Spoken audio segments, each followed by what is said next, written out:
qual é a tua profissão? Eu sou estudante.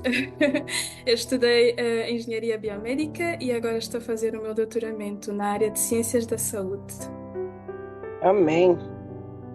Amém, obrigada. Bem, a Neuza é solteira, é estudante, ela está a ser um pouco humilde na realidade, né?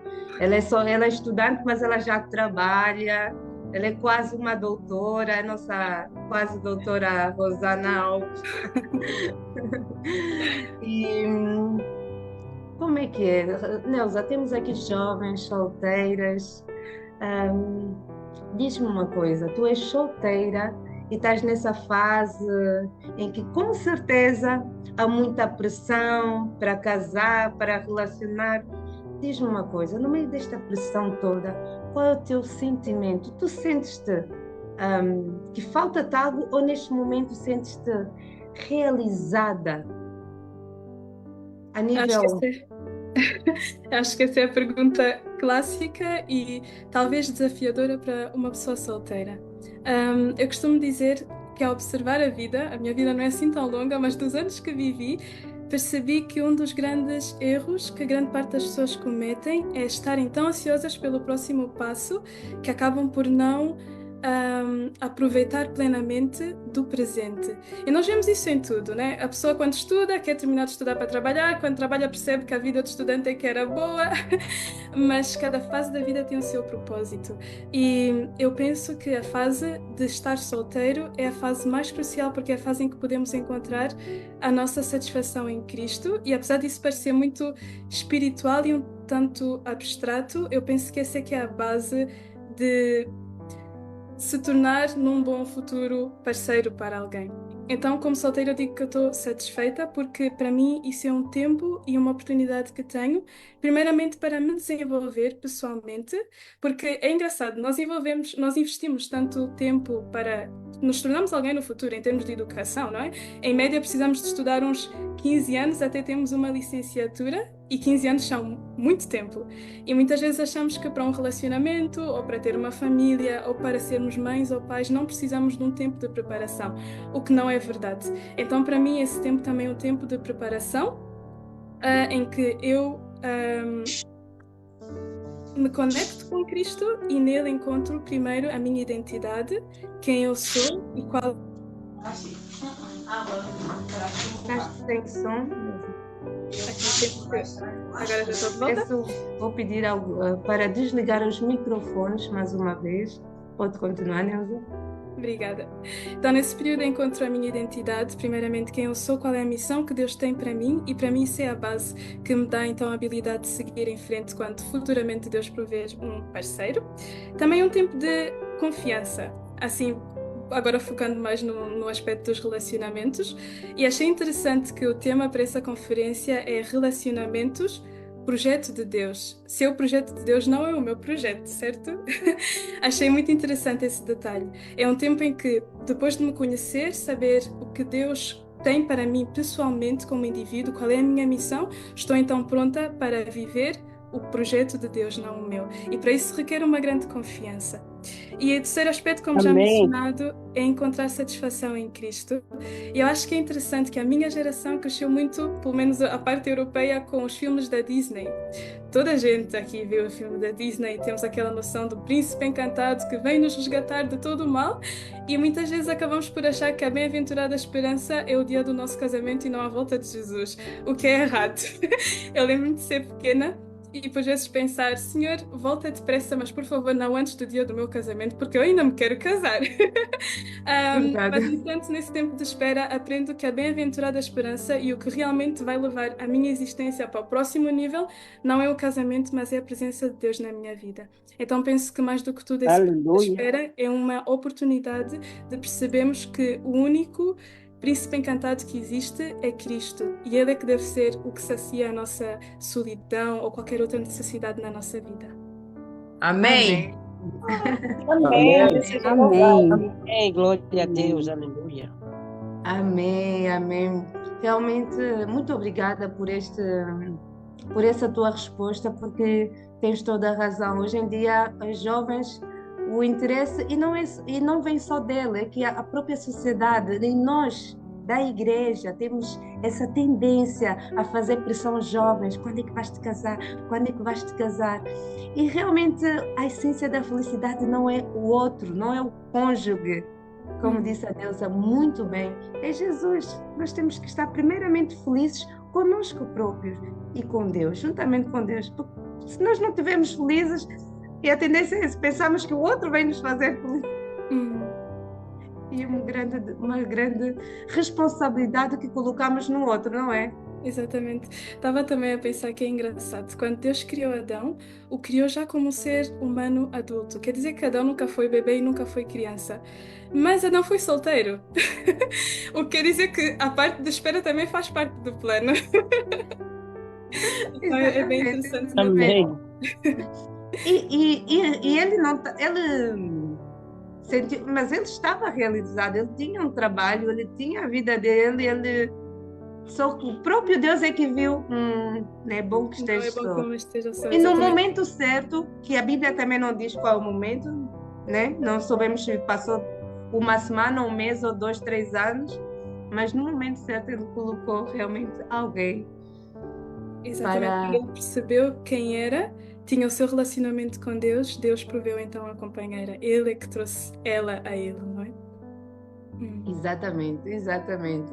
Então, para os jovens, para as nossas jovens, os nossos jovens que estão aqui, nós colocamos esses testemunhos para perceberem que estamos todos ligados, todos temos os mesmos problemas, mesmas ansiedades, mas às vezes temos perspectivas diferentes. Então, estamos aqui para aprender. Gostaria então de ser mais direta agora para ti. Quais são as tuas expectativas para um futuro relacionamento, Neuza? Essa pergunta é desafiadora. Eu estava a ver do outro dia uma Bíblia para a mulher, a Bíblia da Mulher, e encontrei um parágrafo que eu gostaria de partilhar porque eu acho que descreve bem qual é a minha expectativa quanto a um futuro relacionamento. Era assim um daqueles comentários que vinha do lado da Bíblia da Mulher e dizia: seu marido jamais será verdadeiramente seu até que você o devolva ao Senhor.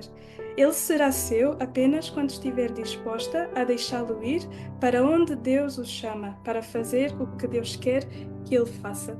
Eu acho que isso é uma excelente descrição da minha expectativa quanto a um futuro relacionamento, porque eu estava agora aqui a ver os comentários e havia alguém que escrevia assim: mas é melhor casar do que abrasar, dizendo que como solteiro é importante ser realizado. Eu não estou a dizer que casamento não é parte do plano de Deus, porque é o plano de Deus. Deus proveu Eva para Adão.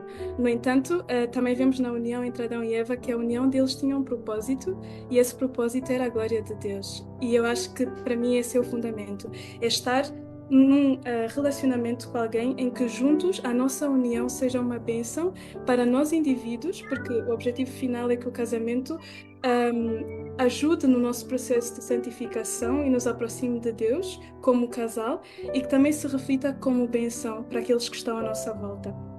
E isso realmente só acontece quando, primeiramente, eu percebo que eu não sou minha, eu sou de Deus, mas também o meu futuro parceiro não é meu, é de Deus. E isso nos dá então a possibilidade de sermos simplesmente usados como instrumentos de Deus para onde quer que Ele nos chamar. E claro que isso implica vários aspectos, né? Eu ouvia ao longo da semana um podcast sobre relacionamentos e eles disseram que, de facto, e eu concordo com o que eles disseram, que o fator número 1 é a conversão. Primeiramente, eu tenho que garantir que eu estou convertida para me unir a alguém que esteja realmente convertido e tenha Deus como a sua prioridade. O segundo aspecto mencionado é a comunicação.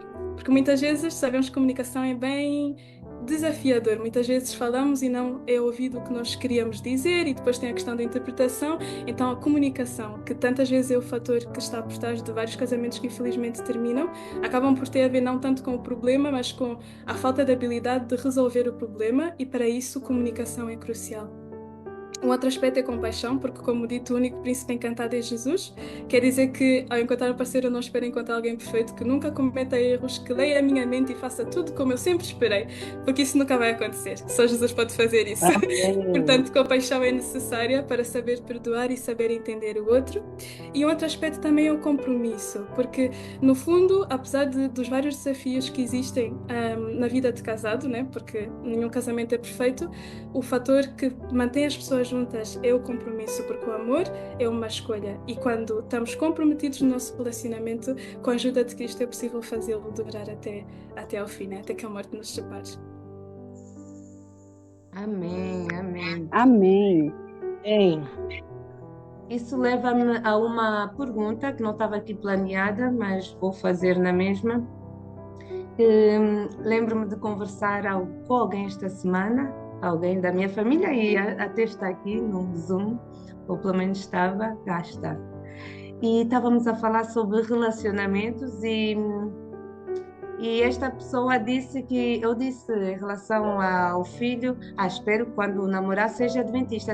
Não, desde que seja cristão, isso já passou, porque as pessoas hoje estão todos no mesmo saco.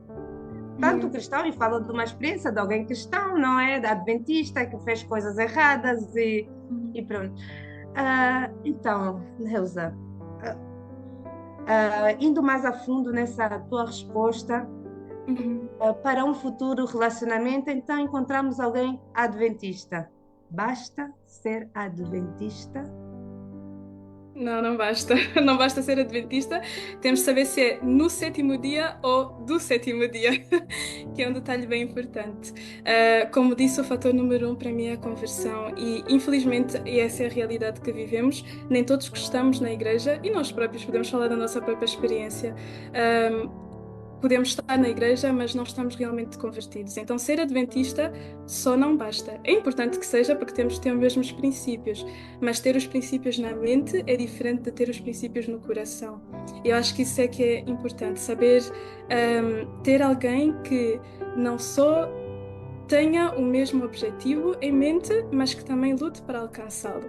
E também pode ser que tenhamos alguém que seja adventista, seja convertido, mas que ainda assim não seja alguém compatível em termos do chamado de Deus para nós. E por isso é que é importante que antes de entrar no relacionamento tenhamos claro quem somos e qual é a nossa missão. Porque se estamos à espera de entrar no relacionamento para descobrir isso, pode ser que só dentro do relacionamento nos apercebamos que estamos casados com alguém que não tem uma missão que seja compatível com a nossa. E esse tipo de situação é muito complicada também. Portanto, para mim tem de ser alguém adventista, alguém convertido, que tenha o amor de Deus no seu coração e que tenha uma missão compatível com a minha, não é? O exemplo clássico que eu dou quando às vezes passo a lição aos miúdos é eu achar, ou eu ter como chamado de Deus para mim, servir em grandes cidades, como em Zurique, como diretora de jovens, que é o meu papel, no momento, e depois casar-me com alguém que o chamado dele é ser missionário na Índia para o resto da sua vida. Cumprir os dois papéis é extremamente desafiador. Claro que podemos passar metade do ano em Zurique, metade do ano na Índia, talvez dê, mas torna-se sempre mais desafiador. Então é importante saber isso. Obrigada. Neuza, a conversa está muito gostosa. Eu até nem quero acabar aqui a conversa. E como não quero acabar, vou fazer mais uma pergunta. Ainda temos um bocadinho de tempo. Enquanto falavas em relação a ser adventista, então se alguém te disser assim, Neuza, tu és solteira, olha, há muitos rapazes na igreja adventistas que fazem coisas erradas e já vi muitos casarem por fora da igreja adventista e são bons, são pessoas boas. Como é que vamos falar, por exemplo, para alguém mais novo que nós, como é que vamos aconselhar quando ele vê exemplos maus dentro da igreja, exemplos bons fora da igreja?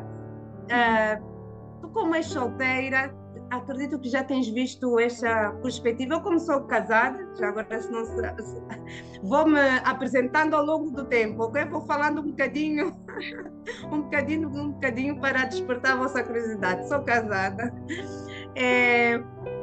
Então, como és solteira, às vezes é bom ouvir de um solteiro. Como eu sou casada, como és casada, é por isso que falas. Mas tu, sendo solteira, qual é o teu ponto de vista e da experiência que tu também já tiveste?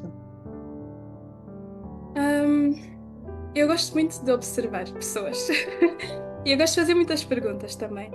E, infelizmente, um padrão que eu vejo muito na igreja com o passar do tempo, não sei se é por estar a crescer ou por simplesmente ser essa tendência geral, eu vejo muito mais jogo desigual, pelo menos na Europa, vê-se muito jogo desigual na igreja. E eu sempre me perguntei, porque alguns casais realmente parece que está tudo bem, a pessoa continua a ser adventista depois de 10, 20 anos em jogo desigual, parece que tudo está bem. E eu decidi começar a perguntar. E a resposta que mais me chega de pessoas que estão em jogo desigual é que, apesar de terem casamentos satisfatórios, eles não sentem uma intimidade tão profunda com o seu parceiro.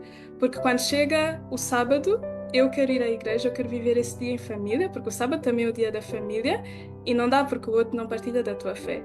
Ao fim do dia, quando queres fazer a tua oração, queres ter o teu momento de elevação espiritual, vais fazer sozinha porque o outro não partilha da tua fé. E nós sabemos que quando casamos, não é?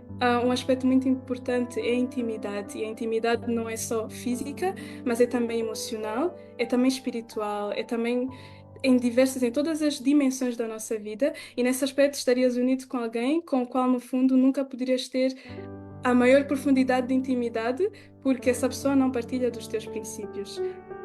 Eu costumo dar um exemplo que é um pouco intelectual e talvez um pouco abstrato, mas os que gostam de matemática vão entender, que é duas pessoas ou duas linhas, né? Nós costumamos aprender as linhas em geografia. E nós aprendemos as linhas paralelas, que são as linhas que têm exatamente a mesma inclinação e que desde o infinito até o infinito elas vão estar sempre alinhadas, porque elas têm a mesma inclinação. Mas se nós tivermos duas linhas, que talvez a outra esteja só um pouco curvada, matematicamente, alguns no futuro, aquelas duas linhas vão uma contra a outra. É só uma questão de tempo. E é assim que eu vejo os casamentos em jogo desigual. Pode ser que no início esteja tudo bem, mas com o tempo os conflitos vão surgir, mesmo que seja quando tiverem filhos e depois o filho vai à igreja ou não vai. Come carne de porco ou não come? Como é que se faz? Em termos da união da família é bastante complicado. E a resposta mais curta e direta é que sabemos que esse não é o plano de Deus e o plano de Deus é o melhor para nós. Então vamos esperar e vamos confiar, porque se acreditamos que Deus é fiel e que Ele tem um plano para a nossa vida, então Ele proverá no seu tempo. Amém, amém. Deus seja louvado. Muito obrigada, Neuza Martins. Foi muito bom conversar contigo. Que Deus te abençoe grandemente e que continues realmente fiel a Deus e seja a vontade de Deus, não é? Amém. Muito obrigada. Obrigada eu. Vamos continuar o nosso programa. Gostaria de anunciar também.